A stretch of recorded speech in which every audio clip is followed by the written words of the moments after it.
This is the McLaren 720S Spider, and it's just like a toy. Now seriously, look, it's exactly like a toy. Well, apart from the price.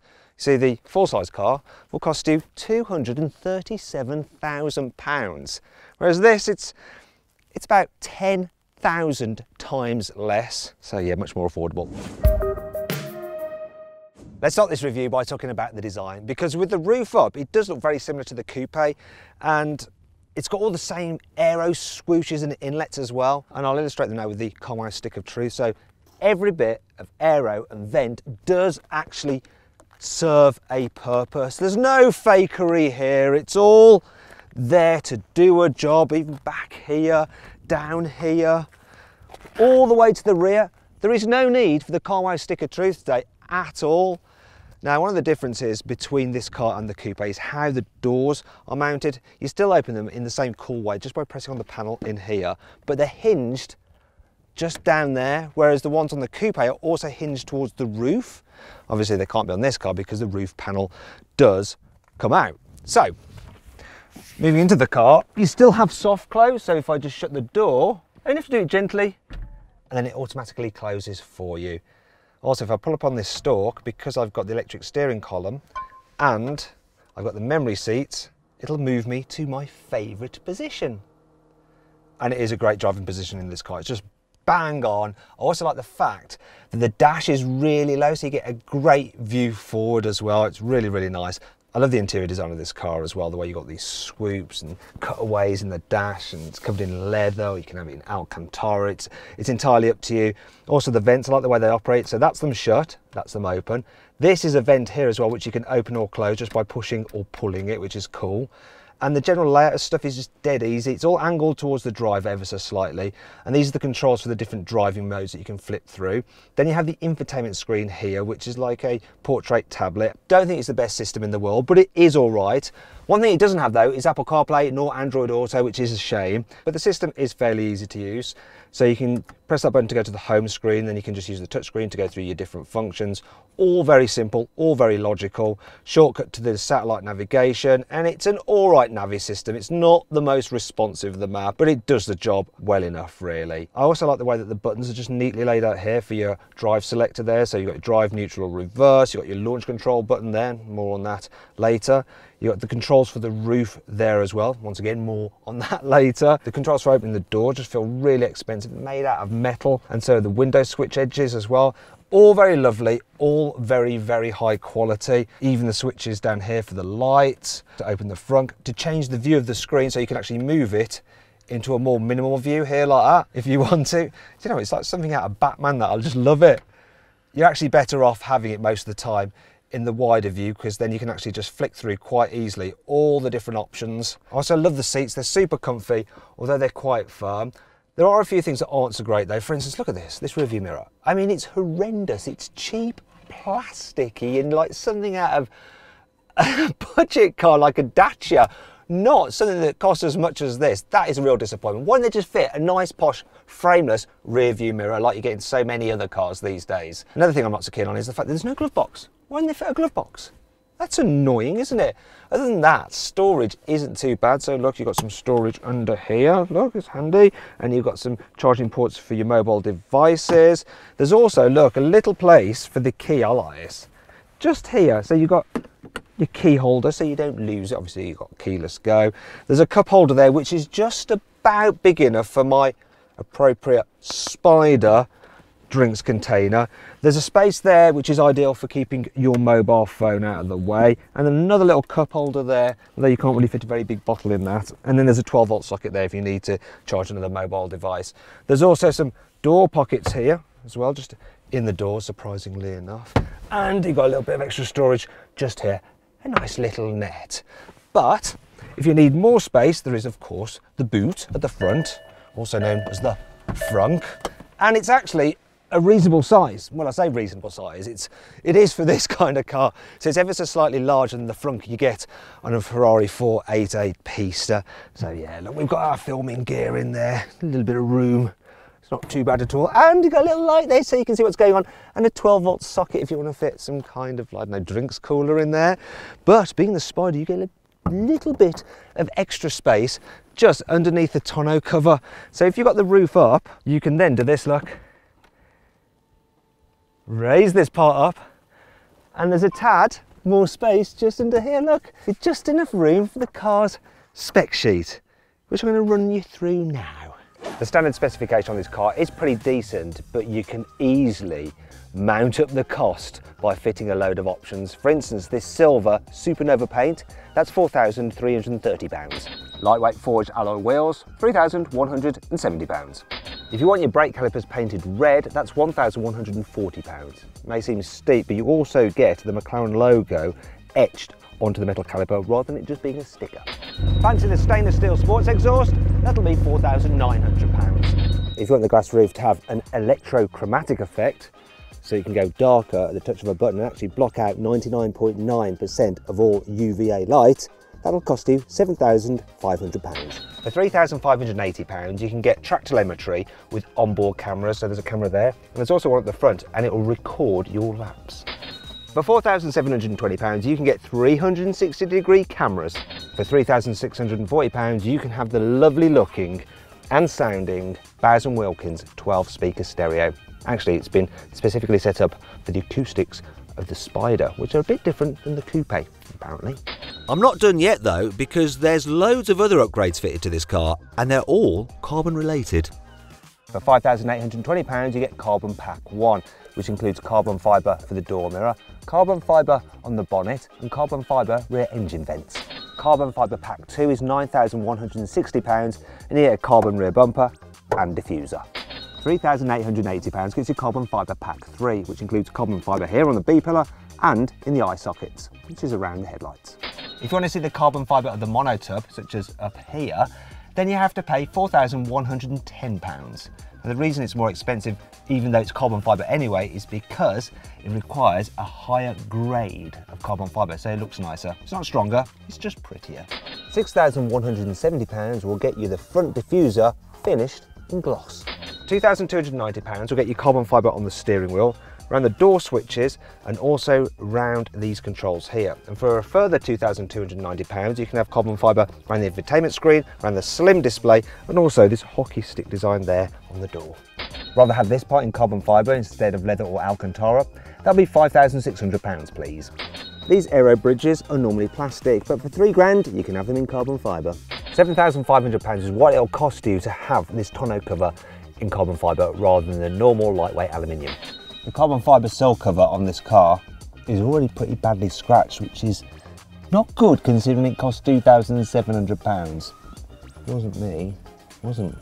To have this rear deck in carbon fibre is £2,400. If you want these extended length gear selectors made out of carbon fibre, of course, that's £1,980. And that is the end of the options, and if I add them all up on my calculator, they come to, in total, £93,160, which is about the same price as a new Porsche 911. When you add that to the cost of the car, the total of this particular vehicle I have here is £330,160. Whew. To be fair, Spiders are all about style and being seen, and this car is one rapid convertible, in more ways than one.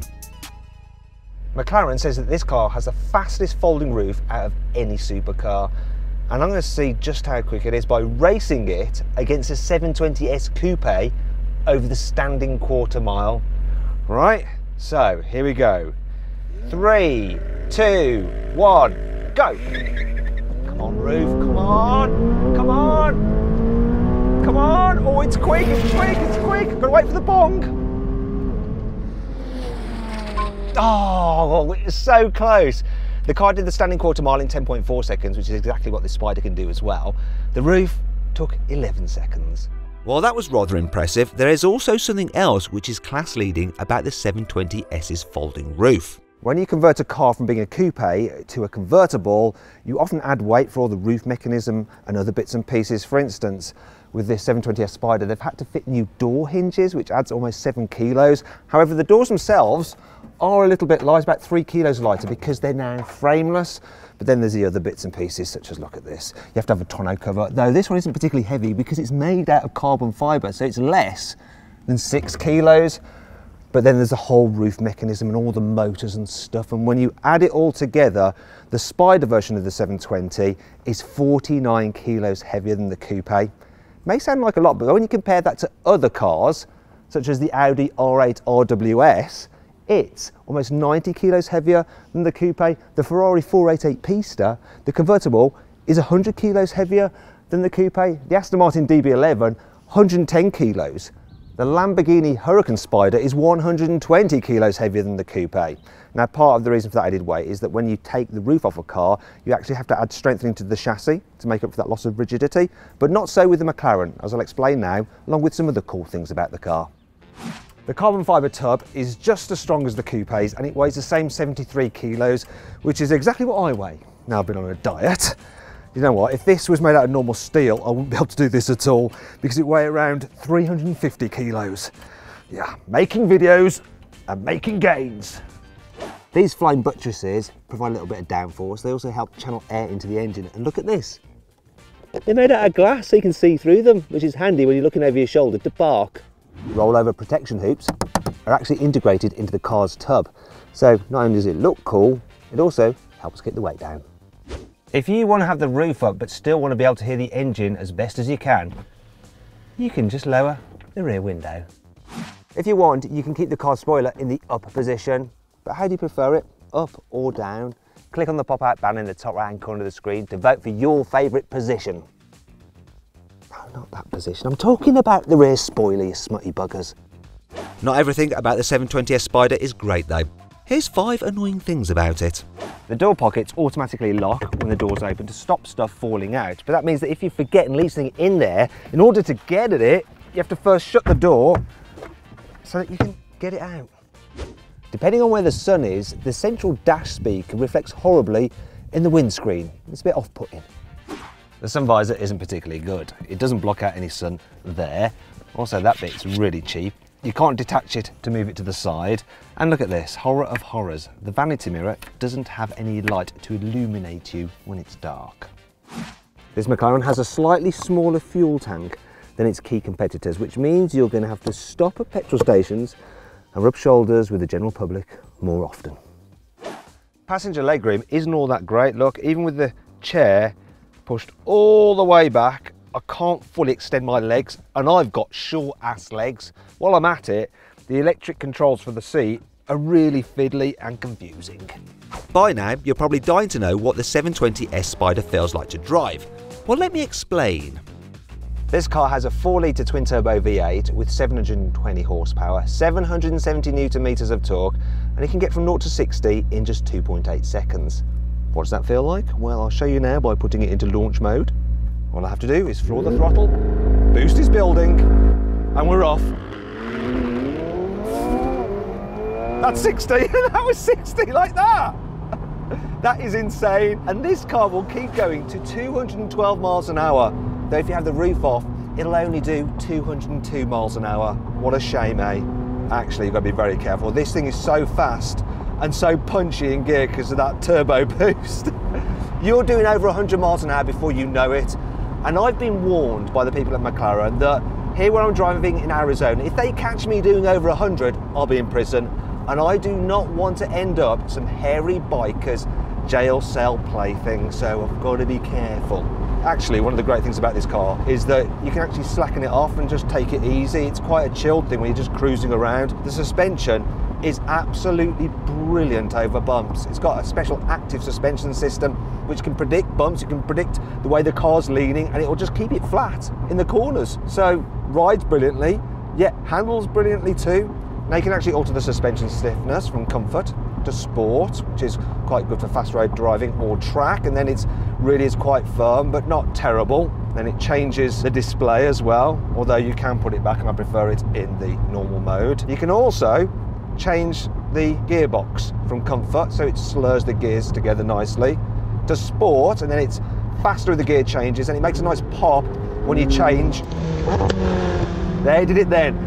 It's a little bit random, and you feel a bit like you've won the lottery when you get it to do it. It's not like the Italian cars that do it every single time, it's just predictable. This, no.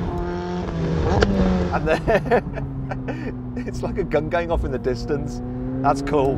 Then you can put it into track mode and it just slams home the gears, really shoves you in the back. This is a car that's very easy to drive fast. I love the brakes as well. The brakes are phenomenal. They're carbon ceramics, but they're not grabby. And when you really slam them on, the air brake at the back pops up to help slow you down even more. Looks cool and it serves a purpose as well. The steering is super sharp. And the way you can just flow it down a twisty road, it is insanely quick. And despite being a convertible, it feels exactly the same as the coupe to drive. There doesn't seem to be any loss or trade-off in terms of the dynamics. What a car! My God. Right, I was going seriously fast there, better slow it down. That's what I'm talking about. It just creeps up on you, the speed in this thing. It is nuts.